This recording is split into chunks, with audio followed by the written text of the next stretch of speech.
Hello friends, welcome in online agriculture E platform.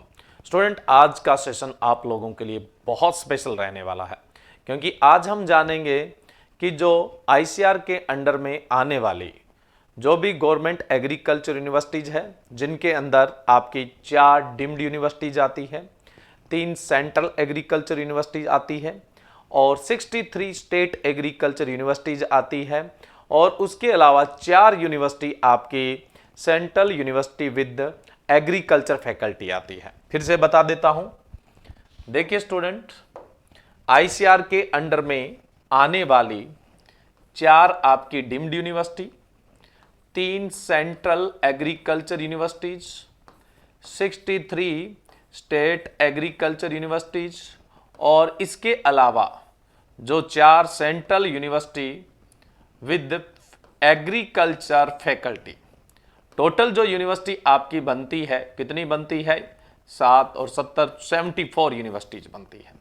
तो इन सभी agriculture university की ranking किस तरह से डिसाइड होती है? रैंकिंग डिसाइड करते समय आईसीआर जो है वो कौन कौन से पैरामीटर लेता है? उसके अलावा आपको आईसीआर एग्रीकल्चर यूनिवर्सिटीज की रैंकिंग जानकर क्या फायदा मिलेगा? इसके अलावा इस साल जिस स्टूडेंट ने आईसीआर का यूजी, पीजी और पीएचडी के लिए जो एंट्रेंस एग्जाम दिया है, उसकी अभी काउंसलिंग स्टार्ट होने वाली है, तो उन स्टूडेंट को एग्रीकल्चर यूनिवर्सिटी रैंकिंग से क्या फायदा मिलने वाला है? तो ये सब बातें जानेंगे आज अपने इस सेशन में और ये वीडियो आप लोगों के लिए बहुत इंपॉर्टेंट है। देखिए, अगर आप एग्रीकल्चर से जुड़े हुए हैं तो आपको पता होना चाहिए कि एग्रीकल्चर की कौन सी यूनिवर्सिटी कौन सी रैंक पर स्टैंड करती है। देखिए, आईसीआर के अंदर एग्रीकल्चर यूनिवर्सिटी रैंकिंग सिस्टम जो है वो एजुकेशन डिवीजन आईसीआर है वो डिसाइड करता है और इसमें कौन कौन से पैरामीटर है वो लिए जाते हैं।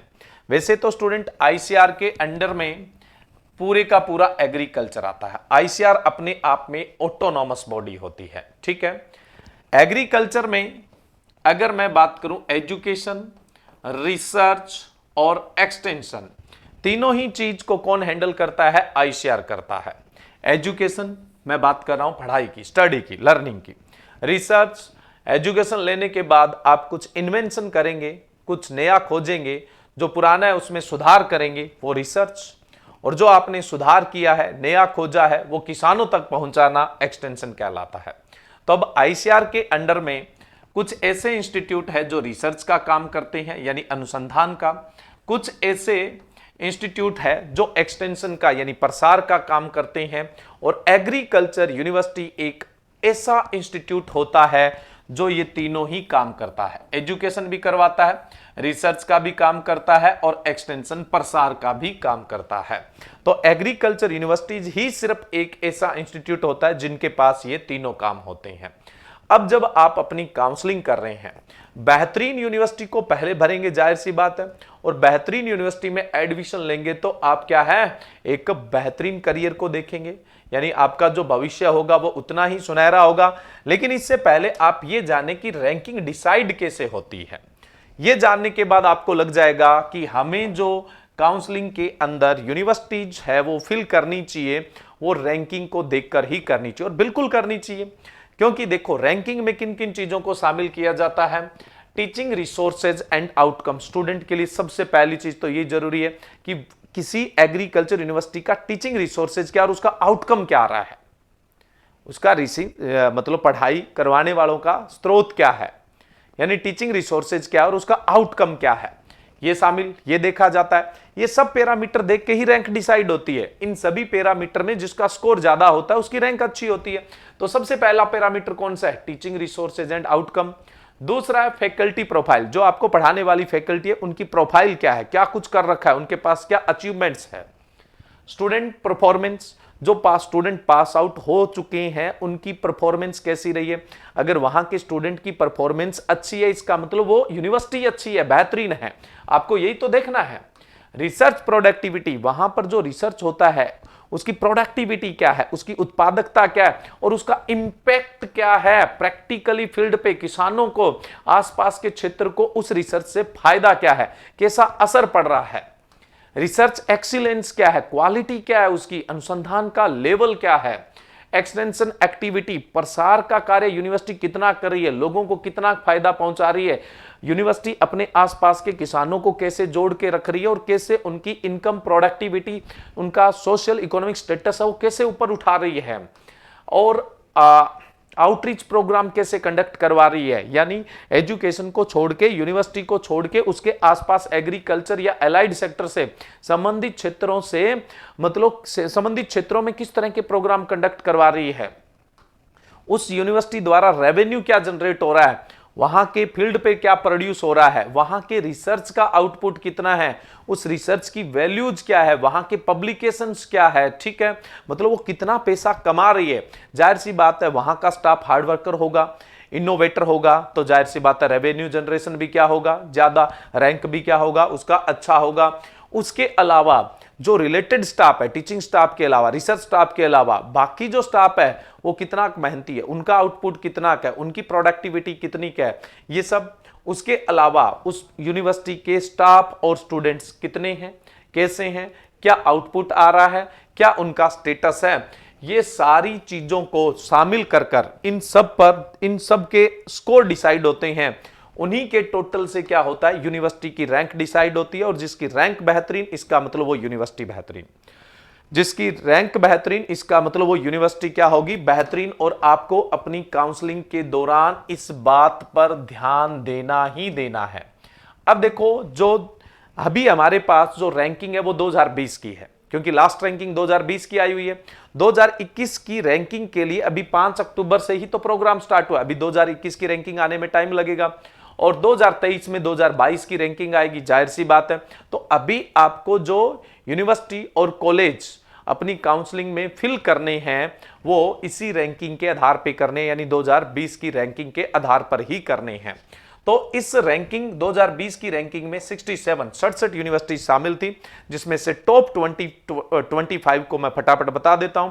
बाकी ये पीडीएफ आपको ऑनलाइन एग्रीकल्चर एप्लीकेशन पे मिल जाएगा, और उसके अलावा ये ऑनलाइन एग्रीकल्चर टेलीग्राम पर भी मिल जाएगा। तो ये पूरा पीडीएफ आप डाउनलोड कर लीजिए और अपनी काउंसलिंग में इसकी मदद जरूर लें। सबसे पहले हम बात करें तो फर्स्ट रैंक पे है एनडीआरआई। देखो आईसीआर वालों ने भी पूरा नाम नहीं लिखा है इसका, नेशनल डेयरी रिसर्च इंस्टीट्यूट। कहां पर है भाई, ये करनाल हरियाणा में, फर्स्ट पोजीशन पे, पहली रैंक पे। दूसरी रैंक पे IARI, Indian Agriculture Research Institute, New Delhi.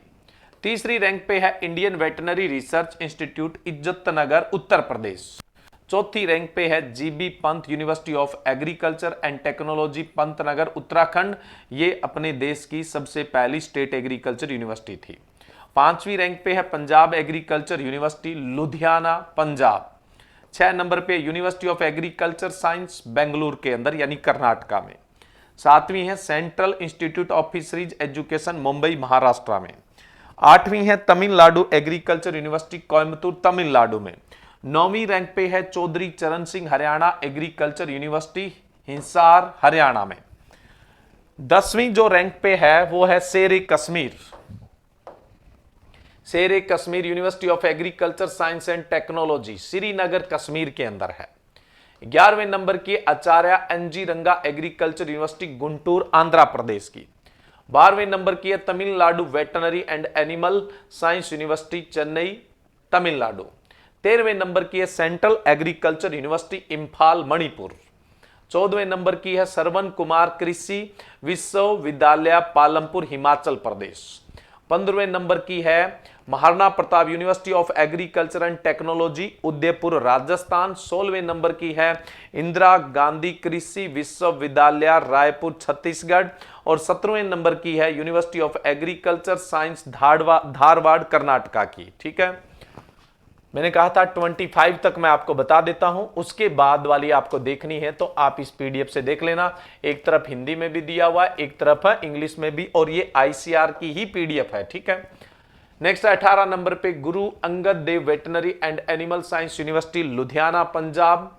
Orissa University 19वें नंबर पे है Odisha University of Agriculture and Technology Bhubaneswar Odisha.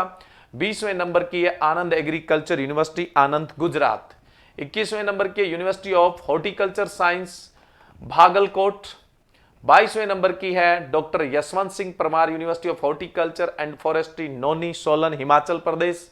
23वीं है महात्मा फुले कृषि विश्वविद्यालय राहोरी।